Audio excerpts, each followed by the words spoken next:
Good morning, good afternoon. Thanks for being here. I want to start out by thanking especially HWISE Research, RCN, Collaborative Networks, funded by the National Science Foundation, for helping to be the glue that brings so many scholars across so many disciplines together. And of course, to Chad's network for being the network that it is.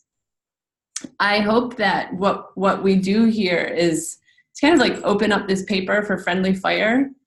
That I have a lot to learn. We all have a lot to learn, especially me. And so I really appreciate any and all kinds of feedback. Josh is making me give the presentation, but I need to give full due to him for having led the analyses. And as you'll see, he's a first author on the paper. So I don't know if any of you are Taylor Swift fans, but my children listen to her a lot, and Love Story is one of her popular songs. And this presentation reminds me a bit of a love story because it's what happens when an NGO is open to creative ways of analyzing their work and would entertain this new and relatively untested scale.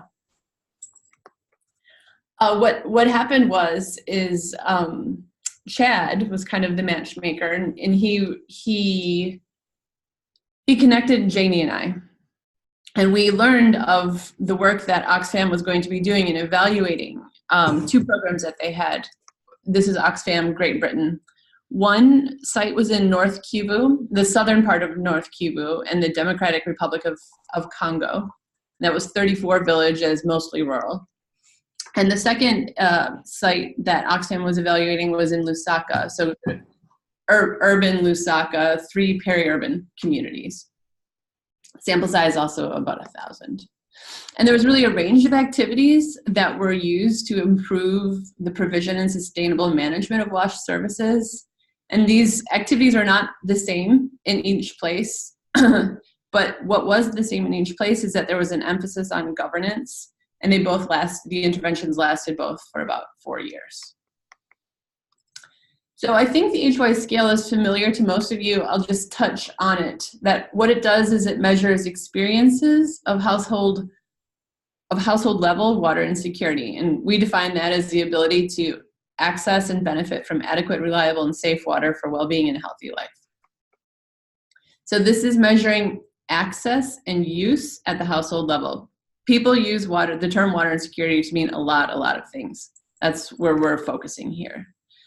And I often call it the sister scale to the food insecurity experiential scales, like that could be FAO's FIES scale or USAID's HFIAS, or the ELCSA might be more familiar to some of you.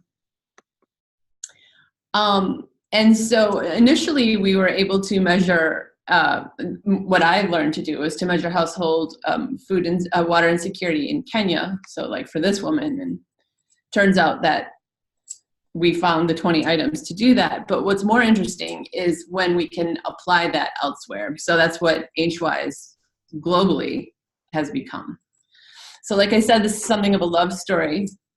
I want to really appreciate Janie Winery, who couldn't join this call, but she had the flexibility to add this to the evaluation she was doing. Josh for doing leading the analyses, and then matchmaker Chad, who brought us all together. So with this evaluation, there were a lot of data available on many things, and many data were available relating to water and water security. So at the community level, we had governance, indicators of water governance that I'll say more about. At the household level, we had these experiences of water insecurity, the HWISE questions. And at the individual level, we had a number of indicators of well-being that I'll also unpack. And the question that we decided to ask of these data were, how does household water insecurity relate to water governance and well-being? And what we hypothesized is that water governance would predict well-being. So better governance, people would be feeling better. And we also thought that better governance would predict better household water insecurity, and household water insecurity would in turn predict better well-being. Can I just ask if everyone hears me so far? Are there any questions or comments? Are we good? Yeah, so far. Yeah, we're good. Great. Yep. Okay, so measuring governance, and this is really one of the questions I want to hear from the crowd about is what you think of how we did it. So there's not a way of measuring governance the way that we know how to measure someone's height, or even the way that we know how to measure something more nebulous like food insecurity. What we did was we picked kind of 12 questions that touched on some component of water governance. It could be, you can see the items here. There's items related to trust and equity and transparency and accountability and adaptability. And then we dichotomized those such that the range would be 0 to 12 for possible score. So 12 would be the highest governance. And then what we did was we just looked at the reliability of those, of when we did that, and the Chromebox Alpha was fine. What I'm not trying to say is this is the way that everyone in the world should measure governance, water governance. But this is what we did for this particular sets of data. Water insecurity, we measured using the 12 items on the HWISE scale. These are experiential, recalling what happened and how frequently in the last 4 weeks. And Chromebox Alpha was good there as well. And the range 0 to 36, there are 12 items. They can be scored from 0, which is never, to 3, which is always or often or always. 12 times 3, 36. So the third kind of concept we're dealing with is well-being. And there were a couple of ways that we operationalized well-being. The first is with the provision of water. Did you drink unsafe water in the prior month? Yes or no? That was a question. A psychosocial item related to well-being is, are you satisfied with your life? Yes or no? And then lastly, we asked about morbidity in the form of diarrhea. Did anyone in the household have diarrhea in the prior month? Okay, drum roll please, we're moving to the results. What is the relationship between governance and household water insecurity? So we controlled for wealth for what I think are obvious reasons. And when we look just at how water governance predicts household water insecurity, the beta there was 0.74, which means that for every point higher in water governance that a person reported, they would score 0.74 points lower on the household water insecurity scale. This is what we hypothesize. This is good. Then let's move to the relationship between water governance and well-being. Remember, there are 3 flavors of well-being. There's the provision, the psychosocial, and the morbidity. So looking at how water governance predicts drinking unsafe water, the odds ratio is 0.91. And what this means is that for every point higher in water governance, there was a 9% less likelihood of drinking unsafe water. When we look at how water insecurity predicts drinking unsafe water, the odds ratio is 1.26, which means that for every point higher in household water insecurity, you have a 26% chance, you're 26% more likely to drink unsafe water. Also the direction that we expected. When we look at psychosocial well-being, the odds ratio here, so it's sort of the same relationship, better water governance, more satisfaction with life. And then when we look at how household water insecurity predicts life satisfaction, every 1 point higher in water insecurity, household water insecurity, 1 point lower in life satisfaction. I mean, that's not a huge amount, a big difference. It's statistically significant, but overall life satisfaction, there's much that goes into life satisfaction, such that I was pleasantly surprised to see any statistical significant relationship there. And then moving lastly to morbidity. So the outcome was diarrhea, and that's anyone in the household having diarrhea in the last month. So that's a messy variable, not just haha pun on diarrhea, but also messy because not everybody knows who's having diarrhea. There's a lot of noise in that variable. Water governance did not predict anyone in the household having diarrhea in the last month. but household water insecurity did. Very small, 1%. So every 1 point higher in water insecurity, you were 1% more likely to have reported diarrhea in the household. But it's interesting. I would like your take on the interpretation there. So there's one other morbidity variable that was measured, and it was measured only in Zambia. And it was a question about resilience to cholera. So it was something like, and correct me here, how did your family's response to this most recent outbreak of cholera compare to previous years? And those who were experiencing greater water, I think there's an arrow the wrong way. It was basically like with more water insecurity, like so every 1 point lower would be 4% more likely to be resilient to cholera. Okay, so that was like a lot of data. Here it's early in the morning on a Friday. So let me just sum it up for you. What we saw is that water governance was negatively associated, good water governance was negatively associated with water insecurity. Good governance, less water insecurity. Good governance, better well-being, and greater household water insecurity, worse well-being. I always like to work in an HWISE pitch to these talks that I give, in the sense that the scale development was an interesting but hard and kind of tedious endeavor. And I feel like things are only going to get interesting now that we have a scale that's valid for low and middle income countries. So I would encourage you to think about using it where you can, because the HWISE scale can tell us so much. We can use it to assess prevalence and then to look at vulnerable populations within a population, which is why UNESCO and Gallup and others are partnering together to try to get this into Gallup World Polls for next year. We can look at HWISE indicators to look at relationships between health and well-being. So I'm pretty sure that all these 4 pathways you see on the screen are impacted by household water insecurity. And if you Google household food insecurity in parens, so you have a specific search, you'll find at least 16,000 references. If you Google household water insecurity, it's like several hundred. So I would argue that the science here is wide open for discovery.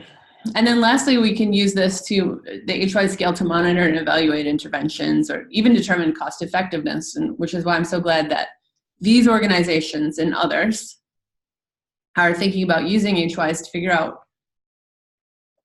how to make the world a better place.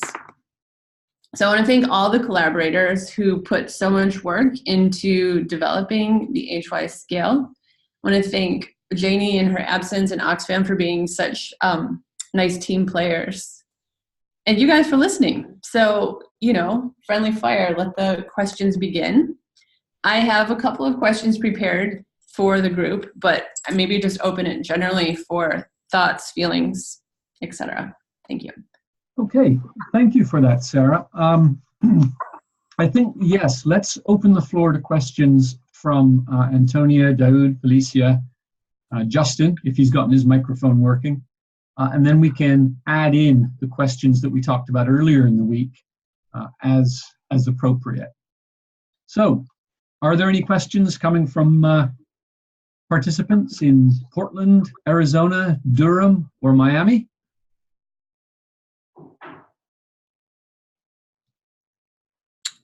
Let's see. So this is Felicia. I guess my interest I recently got added to the listserv. I had met Roseanne, and she had connected me, who was actually one of the HWISE on your little screen there with the picture. So I'd met her, and she brought me into it. And I guess my interest, so I work with American Indian tribes here in the U.S., And so I noticed that the scale was, developed for low and middle income countries, but has it been used or thought about being used with indigenous folks because in the U.S. because we're sort of a special situation in that we're have a lot of water insecure systems and typically are low income sovereign nations within a nation. But I don't know. But anyhow, that was my interest because I'm wondering about application just to the work I do in some of the tribal communities I work with. So that's an excellent question, Felicia. Thank you for raising it. I think it's really appropriate, Sera, perhaps for you to offer some thoughts on that question. Yeah. So first caveat, it's not validated for high income countries, but it also hasn't proven to be not valid for them. Okay. But scientists, we always are negative. And I can tell you that there's been sufficient interest by, a lot of people are thinking about water insecurity in high income places. It kind of reminds me of how we used to think like food insecurity wasn't a thing in America. Yeah. And of course it is. And now we know just how prevalent it is. There are a number of, there's a group at Hopkins who are piloting this in 2 of their sites, one Apache and one I think Navajo. I can't tell you exactly. Do you remember the? I can tell you. I'm not refusing to tell you. Okay. Can't quite yet. That are piloting it and are finding it to be useful. Okay. One of the questions is about laundry. And it was like, how frequently have you had problems washing your clothes because of how frequently have problems with water caused it to be difficult to wash your clothes, something like that. And that was actually the question that they found. I'm not doing this research. I am just sharing the tool. They found that to be difficult to answer because of laundromats. So they were saying like, okay, so we can't wash our clothes at home because of problems with water cuts, but we can still wash our clothes at a laundromat. So how do we answer that question? So we worked through that. But so far, they're finding it to be promising. And in fact, we have an HWISE meeting next week in Vancouver where we're going to be, the theme is water insecurity in high-income countries. And one of the questions is how to best measure it. So where I sit, I have seen it start to be piloted here in the United States in indigenous communities. Validation is not yet case closed. Thank you. Well, and it's good to know because with Apache and Navajo, that's here in Arizona, so that's good to know. Shad, would you add anything to that, or Justin? Well, the only thought I would offer into that space is just the observation that there had been some discussion about using the HWISE scale with Roma communities in Europe. We haven't really taken that discussion very far, but when we do, we'll face some of the same challenges of validation plus hybridity that underpinned the JHU group's difficulty with the washing clothes question. But we haven't got there yet. You pointed out the first formal opportunity to talk about using HWISE in these non-global South contexts is actually next week. That's the first formal opportunity where the community will come together and really begin to unpack some of those difficulties and challenges. I mentioned also that I want to get this scale into Gallup World Polls, and they ask these items in 140 countries, and one way to really go for it is to put the scale into the high-income countries where they are asking questions, like see what the prevalence looks like, but then we can triangulate it with, there are some other questions about perceived water quality and satisfaction with life and other things. So we could validate it for prevalence in the architecture of the Gallup. Okay, thank you for that. Yeah. And sort of building on that, thank you very much for your presentation. it's super interesting and exciting research. And working in Alaska, that's like, you know, an area where there are a lot of indigenous communities, and there's extremely high water insecurity in a high income nation being the US. And you see that pattern across the Arctic with a lot of high income countries that then have water insecurity in those northern regions. So it'd be really exciting if it was integrated into the like global Gallup polls so that you could get better data on that.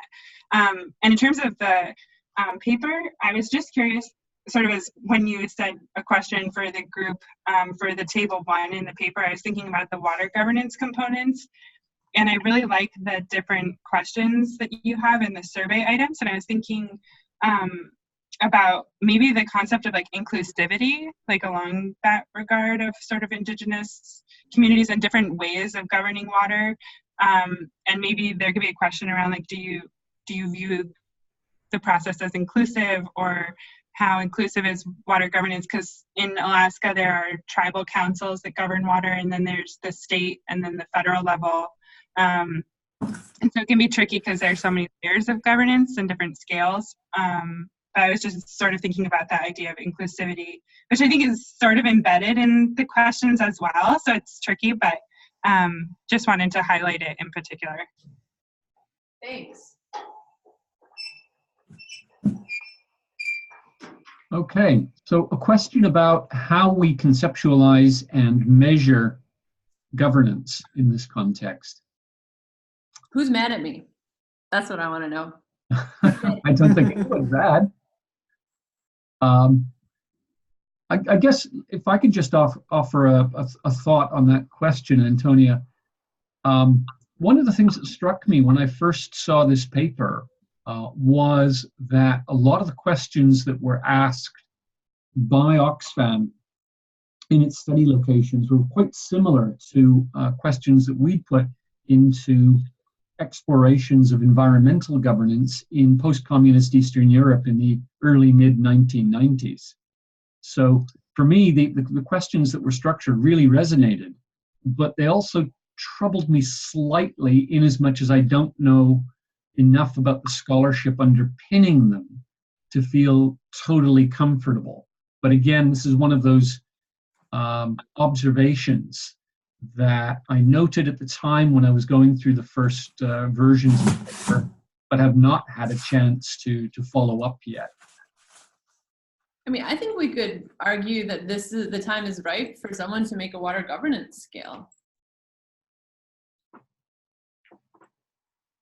Well, there sort of are a few water governance scales out there. Most recently, the Water Governance Initiative coming out of OECD has done a prodigious amount of work in this area. Again, with their work, I'm not sure the extent to which it is well validated and scientifically underpinned. I think it would be a separate research enterprise really to dig into that. I guess what I'm left with is a sense that I'm not clear on the underpinning scholarship, but I'm fairly comfortable because it seems to have ended up back on ground I feel like I know from my earlier work in Eastern Europe. Well, Josh, you know more about the governance in water governance measures to date. I mean, my understanding from you is that they are pretty cumbersome. Mm-hmm. Yeah, the one from the OECD is like over 100 items, and it's not like clear, the scoring for a lot of it. So it seems arbitrary, some of the numbers or values that are set in it. So it's like, are policies in place to ensure water? Are there sufficient number of meetings per month within the board? And it's like across just different levels and different documents that don't seem to get at the heart of the, like, I mean, coming from the social sciences, of thinking about like experience and is it affecting the end user, and does the end user feel like they're included and they know a lot about the water system. And like, I like this approach, or like this is an interesting approach because none of them seem to be measuring governance by the people who are impacted by it. So like you would expect like good governance, people would feel that and it would be reflected in those experiences. But yeah, like most of the ones are really, time consuming and like require you to go through like government documents to look at like what policies are in place, their meeting strategies, the laws that are in the books.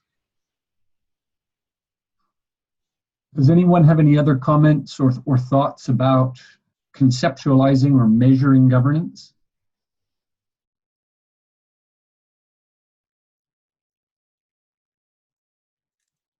Possibly not. It feels like several of us have at different stages in the journey noted the issue, but perhaps not had time or the background training to really probe it. So I wonder if that's something that will come up next week in the discussions. Yeah, I don't know. Will you be there, Chad? Unfortunately not, no. My Vice Chancellor has definitely said no to a trip to Vancouver.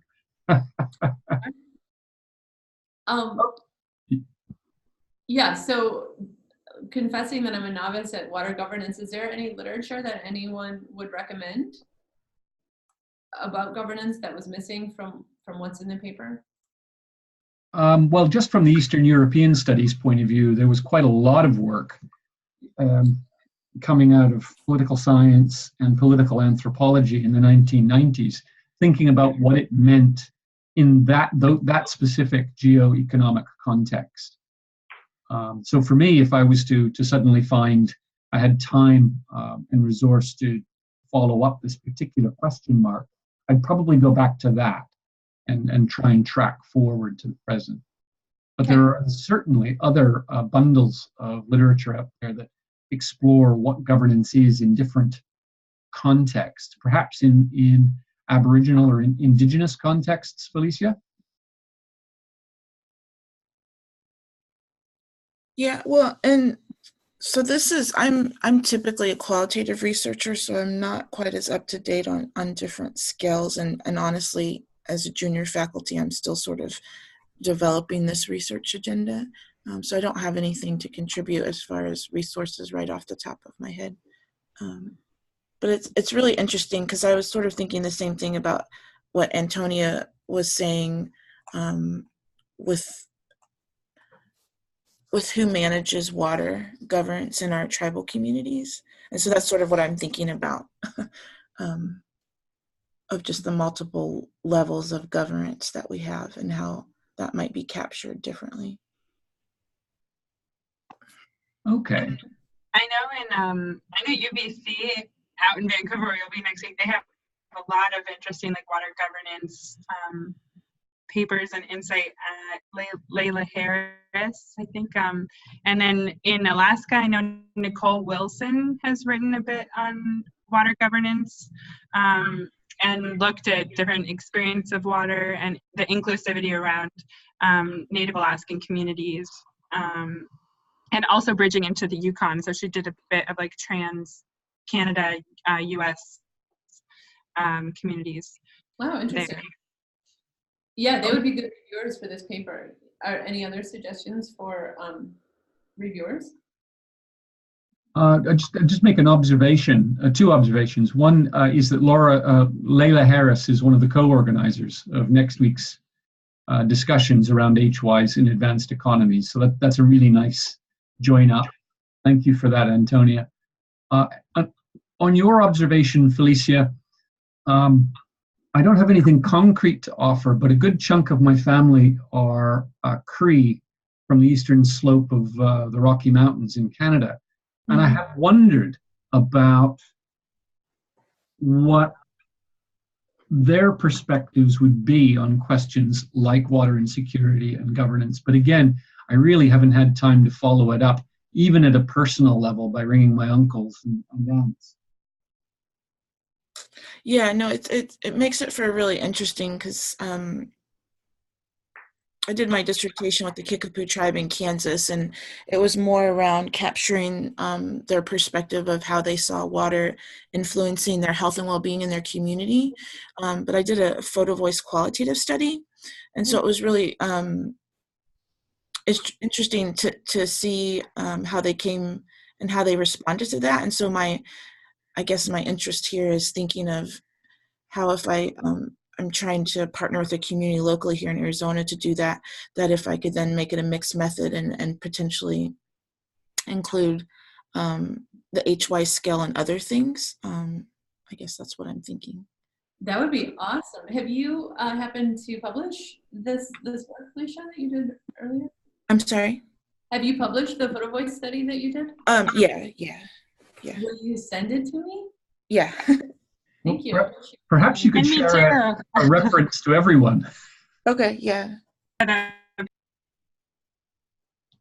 Okay. A little while ago, Daud raised a question by chat, so I'll put it on the table now. It's a technical question. I've seen it before in other discussions, but let's have a little talk about this. The question is, why a recall span of 4 weeks, not less or more? And how would you refer to or source water used in a household? The first part of the question I understand. What was the second part? Daud, perhaps you could elaborate on the second part of the question? It's, I mean, the water that is used in a house, what is the source? Is it like a network or well or what pump? I mean, is it a shed well, which is used between the, so I mean, the source where the household get the water. I mean, I Gotcha. didn't see it in the questions.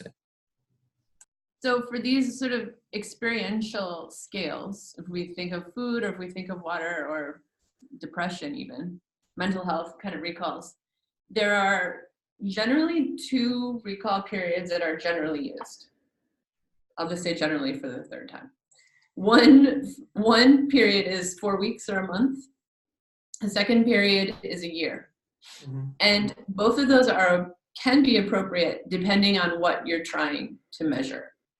So for example, if you're trying to measure the relationship between something like acute, like depression, and your depression in the last month and your water insecurity in the last month, you would want to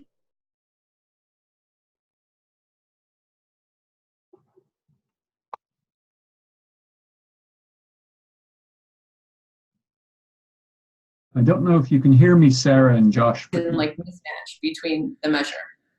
But if I want to know how common an experience is in a population, and I can't go back to them every month, and I want to see how things vary across seasonality, generally what's done is the recall period is asked at a year. So we can compare, like for Gallup, the recall period would be a year so that you can compare the prevalence in Pakistan to the prevalence in Kenya. So that, you know, seasonality is covered through those 12 months. So for monitoring and evaluation, you have to think why you're doing what you're doing.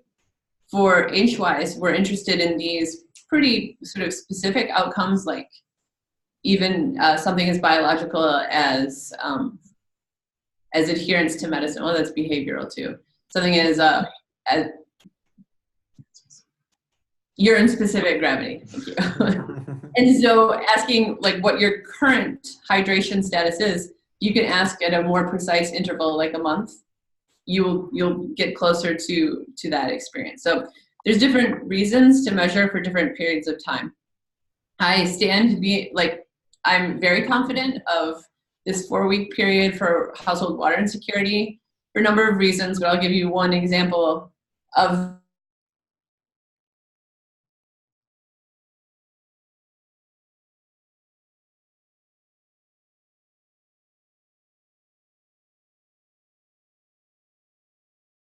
often did you not have water for X, Y, Z. Then at the end of that for 30 days, and they were still talking to us, I'm so grateful to them. On the 31st day, we called and said, how often in the last month, not day, month did you? And then we looked at the correlation between those questions, and it was very high. I mean, there's no perfect answer. These are experiences, right? Right. So and we forget and we lie to ourselves, we lie to enumerators. Mm-hmm. But we were pretty happy with the high correlation coefficient with that. And then based on other practices, thus the month. Mm-hmm. Any other things to add about the period of recall before we move to source? That was fine. Thank you for clarifying. Great. So for source, when we developed this scale, we asked about source. But one of the things that I'm sure you know better than me is that people use multiple sources at different time points in the day or the year, depending. So like here, I have piped water and it's always there, unless it's frozen, like it's almost frozen solid here now. But generally there's one. But in all of these places, we can ask up to 8 or 9 sources of water across the year, such that I would argue that source, for the purposes of some analyses, source might not matter.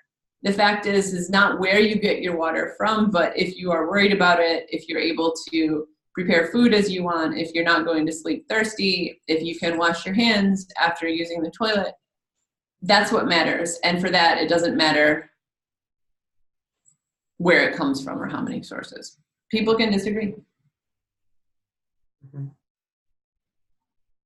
Well, I mean, from the, if you want to also like look to in the governance part, so how would you correlate? Because if we can bring the water from the tap or network, that would be much easier to correlate with the governance part rather than using a private well in-house. So we could look at governance by water source. We have water source in these data, right? Just improved. Okay, so we only know if it's improved or not, but we can see how governance varies by water source. I would expect it to be higher with improved, but we can see. We can do that and tell you. Mm-hmm. That's great. And that would be really interesting to see, because in some of the work or research that I've seen in Canada and in Alaska, people's preference is sometimes for unimproved sources because they're the traditional, like, culturally significant water supplies, or they think that it tastes better. And they, yeah, exactly. Chlorine is in the improved sources, so they don't like that. And so that would be interesting to see just in the data. Like, I don't know. It's quite challenging, I think, that if water governance increases, then access increases to improved sources. It may not be what the people prefer. Yeah. That is so, I love that point. And it's, again, there was just a front page on Sunday Times, the Chicago Times, like 3 weeks ago. I don't know if you saw it, Sam, of this one like spigot in Chicago that people just love and swear by and say that it's all of these things that is preferred for reasons that are nothing except belief. And I wouldn't say like nothing except belief, not to put that down, but sorry, that people have very strong preferences, and those preferences need to be understood when we understand water insecurity. Yeah, I think the source issue is important because I know from my experience in Kenya that you know, people prefer different sources for different uses, and that the cleanest water will be used for drinking, but for laundry or feeding animals or watering crops, it'll be different sources. So I think it does make some sense to look at the association between source and security, because maybe what you give the animals is unimportant, but if you have to use that to feed for your children, that makes a big difference. So being able to differentiate sources, you know, might matter, and even within unimproved sources, you know, there's a big difference between the you know, surface water that has upstream known pollutant sources like wastewater treatment plants and the ones that don't. So there's probably a lot of nuance to how people perceive sources and how that relates to their experiences of insecurity. Yeah. Well, I mean, I think it was too strong maybe to say it doesn't matter. What I would say is that you could measure it. You could spend a lot of time measuring it. And then I think that if that's and it's worth doing, but for our purposes of just trying to quantify the experiences, it could get really messy. Like, no doubt, no doubt. But from the standpoint of interventions, that may reduce insecurity experiences, it would be helpful. It might be helpful to know, what are the components that most strongly drive insecurity experiences, and if that is source, that And you know what I think is so interesting too is that the assumption is that if water is piped, it will be okay. Like, that's all we need to do is to get to like the highest drinking water letter. Just ask the people in Flint. Right, exactly. And so I think that we're on by showing, for example, and we can do this in the HWISE data, by showing that water insecurity occurs with improved water sources. Yeah. I mean, I think if groundwater, communities where I work, groundwater can be piped, but people don't necessarily like groundwater because of the taste or. Is there fluoride where you are? No, but the hardness has a lot to do with what happens when you put soap in it and you want to wash. So people seem to prefer surface water for aesthetic or other reasons over what might be piped. So what's sort of best for health may not be best for perceptions of health. Yeah. Just an observation that in the two waves of survey research that underpinned the creation of the HWISE scale, we did ask some additional questions about primary and secondary sources of water for drinking and water for everything else. Setting aside the challenge of making those distinctions cleanly, it became very apparent that people are making dynamic, tactical decisions about which source for what purpose. So just focusing on that issue in the study sites that interested me in Uganda, it quickly becomes really confusing because even the same sources will be used at different times and different times of year, particularly by the same people for different purposes. That's an observation. I don't think it's very profound, probably, but it just adds to the confusion of thinking about what does source identification mean? Well, that's a huge question.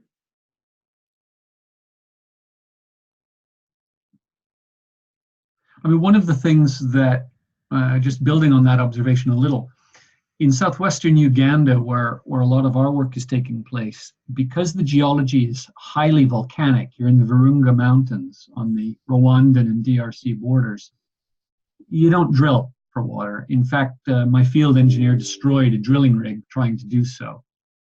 So it's a surface water story, and people have very deeply ingrained preferences for surface water sources for different purposes, which when you begin to probe them, aren't always based on, if you like, they're not really science-based decisions, they're habit-based decisions, they're custom-based decisions.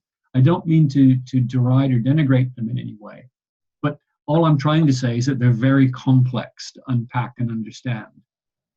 And that certainly I'm guilty of going in thinking, well, if we can get the science right, and we can get the technology right, then we can come up with some uniform solutions that begin to address problems incrementally.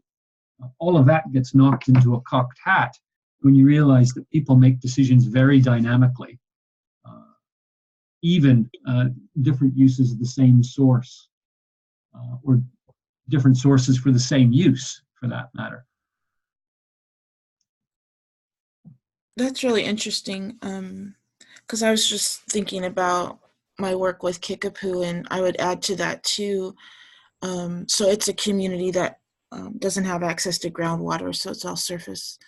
And I would add to that, it's also, at least in this, in the context with tribal community in the U.S., it's also a financial one. So we saw people using tap water for showering and bathing. But as soon as I was in the community, people were telling me, well, don't drink the tap water. So they purchase bottled water for consumption and for cooking when they can afford it. Like I even had mothers tell me, well, if I can't afford enough water for everything, I make sure my kids drink the bottled water, then I'll drink tap, and so it came around the finances too of outsourcing what other sources of water, I guess. Yeah.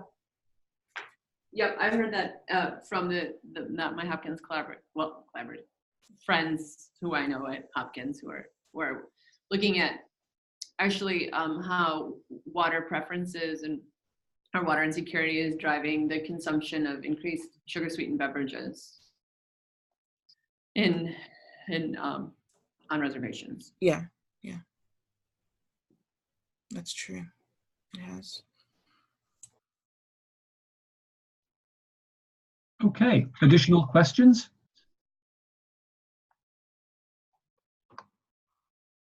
No additional questions, but just want to add about why I mentioned the source of water, which makes, for my purpose of study in Afghanistan, which is a semi-arid country, access to surface water is very limited. And then there are the networks in some parts, usually people use the groundwater. So it matters how people, and some of them buy the bottled water from the companies if they can afford. So here it matters like how people are opposed to water insecurity.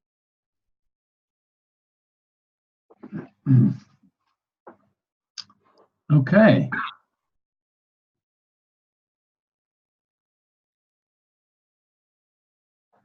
So we're open to other questions, or possibly Sera might want to interject one of the questions that we were talking about earlier this week.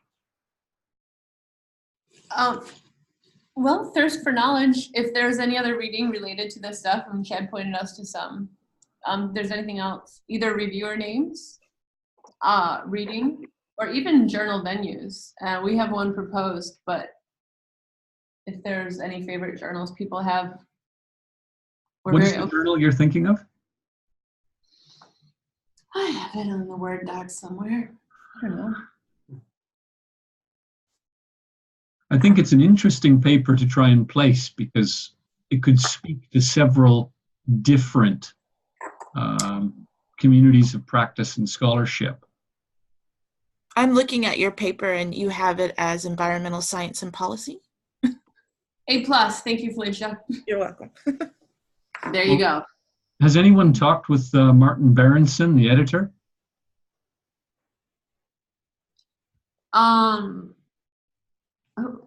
No. Do you know him? Well, only because he keeps badgering me about reviews, which I generally do 5 minutes before they're due.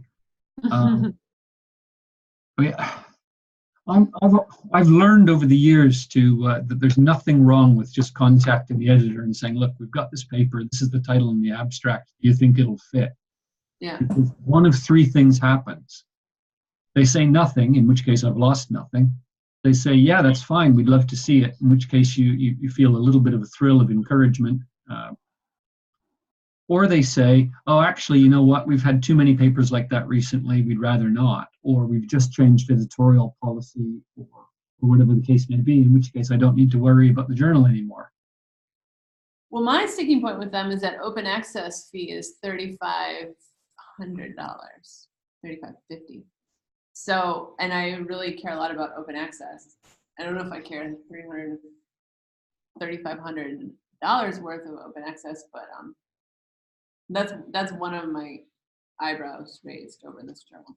Okay, well, from that point of view, what about one of the International Water Association journals? They've got quite a stable of journals, and if you're an IWA member, it's either reduced article processing charges or free. You remember, right?